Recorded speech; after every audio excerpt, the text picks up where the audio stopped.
I struggled with speaking my whole life. I've been mocked for it. I've been made fun out of because of the way I speak. I speak too slowly.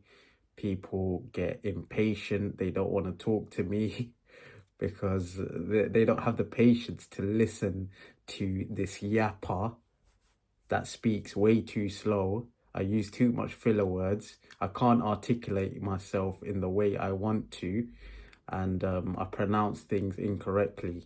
So this challenge is made for me to actually improve my speech in order to be an effective communicator, in order to, start influencing those around me by my words. Words have power, and I want my words to have power because all my life, my words meant nothing.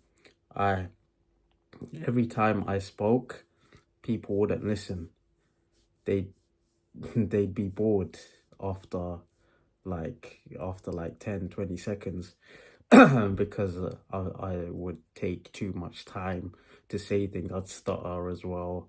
And yeah, generally, I don't really like how I speak.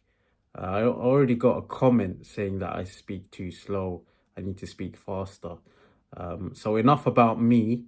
Let's get into this challenge, trying to speak faster, more fluently, more concisely, succinctly.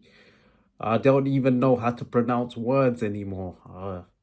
It's tough out here.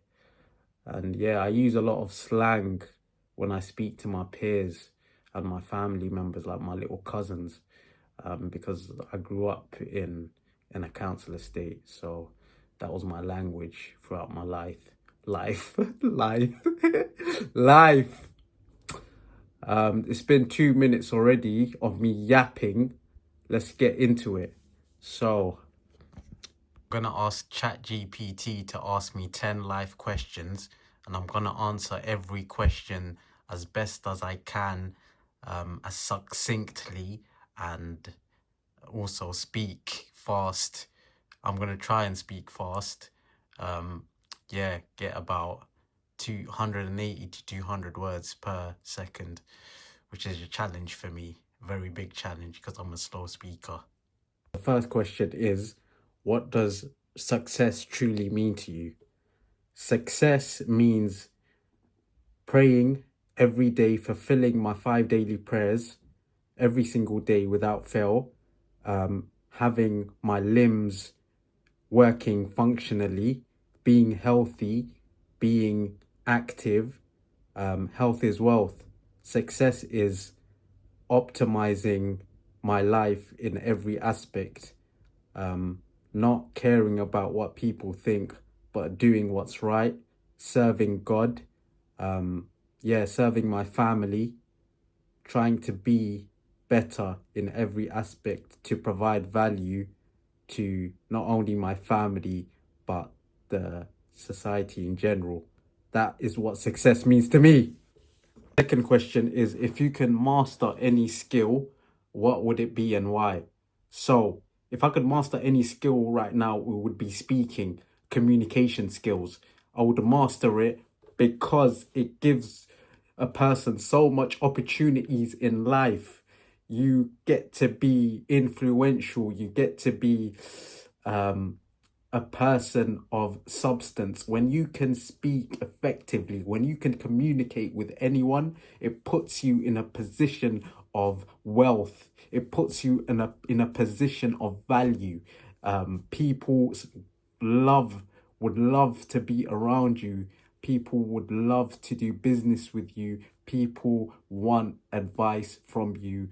And yeah, if you are a successful communicator, then that is truly possible. You can get any job you want. You can get any opportunity you want. You can network with millionaires. You can network with sheikhs. You can network with imams. You can network with anyone, any footballers, you name it. You can build a network of high value individuals just by having the gift of the gab. And yeah, that's what I'm trying to do. Each video, I'm going to try and quicken my pace of speaking and speak more intellectually, using less filler words. That's what I want. Less filler words, more articulation. Third question is, what's a belief you once held strongly but later changed your mind about? So one belief is that being valuable requires you to be rich. That was my belief back in the day.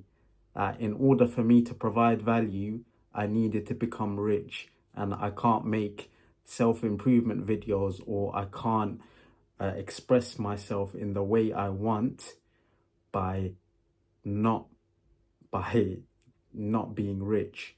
Yeah, so I need to be rich in order for me to actually enjoy my life. I need to be rich in order to provide value to people, give people advice. I need to be rich to do this and that. I need to be rich to be mentally okay. Like all these nonsense beliefs I had in me, and I don't believe in them things anymore, because money is nothing but just paper. And yeah, in this question I have stuttered a lot and I have been using filler words a lot, but yeah, that was my belief. The world doesn't revolve around money, but at the same time it does.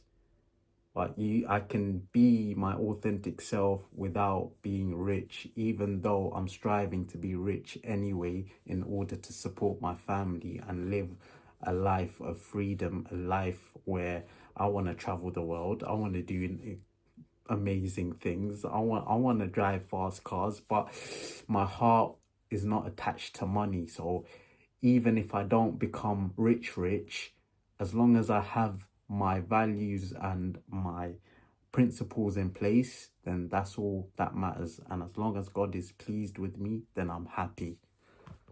The video is going to be too long, so this is the last question I'm going to answer. How do you handle setbacks, and what's the biggest lesson you've learned from failure? The way I handle setbacks is by trying something and then failing, trying another way to do it, failing again, rinsing and repeating the same process of learning, pivoting, and doing it again and again, repetition. And once I get it right, then yeah, I have a winning formula. So that's how I deal with setbacks. The biggest lessons you've learned from failure. I'm failing right now. My whole life's been a failure, but we move. Alhamdulillah. Anyway, the biggest lessons I've learned from failure is... Oh, that's a deep question, actually. I need to think for this one. Is that nothing really matters. Nothing matters apart from your intention. So, yeah, I failed. But what was my intention in the first place? My intention was for me to succeed. So am I going to let this failure get the best of me and not be true to my intention in the first place? Or am I gonna carry on and be a warrior and just keep going until I succeed? Yeah, I've failed my whole life. I'm still here, alive, breathing. Alhamdulillah, my health is in check. The recent failure, recently, a couple months back, was it last year? Yeah, last year, a couple months back, I failed a taxi test for my taxi license, the topographical test. And what I did was, after that failure, I researched, what can I do to pass the next reattempt, to pass the retest? So I watched every single YouTube video. I took things into practice, and I signed up for a little training class, yeah, for me, because I needed help And sometimes we don't know it all. We think we can do it by ourselves, but it's better for you to get help from a professional, someone who knows what they're talking about. And yeah, I wasn't shy of registering for a training class, and the brothers helped me out a lot. And if it wasn't for that, I don't think I would have passed. And mainly, I prayed for it. I prayed for my taxi license. I prayed plenty of tahajjud, made plenty of dua for it, and alhamdulillah, I received the pass result, and I was so over the moon. But I did what I had to do in order to pass, and if it means asking for help, if it means paying a professional to help you, then by all means do it.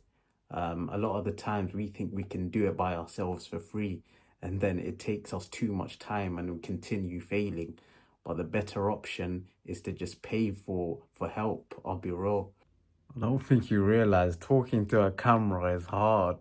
Bro, it's hard. It's harder than it looks. I'm trying to get used to being more natural on camera and being more articulate. But this is what this journey is made for. So yeah, and I always get like stuffy throat when I'm talking to the camera. When I'm not talking to the camera, I can communicate effectively with anyone. But when the camera turns on, it's like a new person. Like I can't get my words out. I stutter. I use all these filler words. So yeah, that's why I started this challenge to perfect my speech on camera, speak more clearly, succinctly, and faster.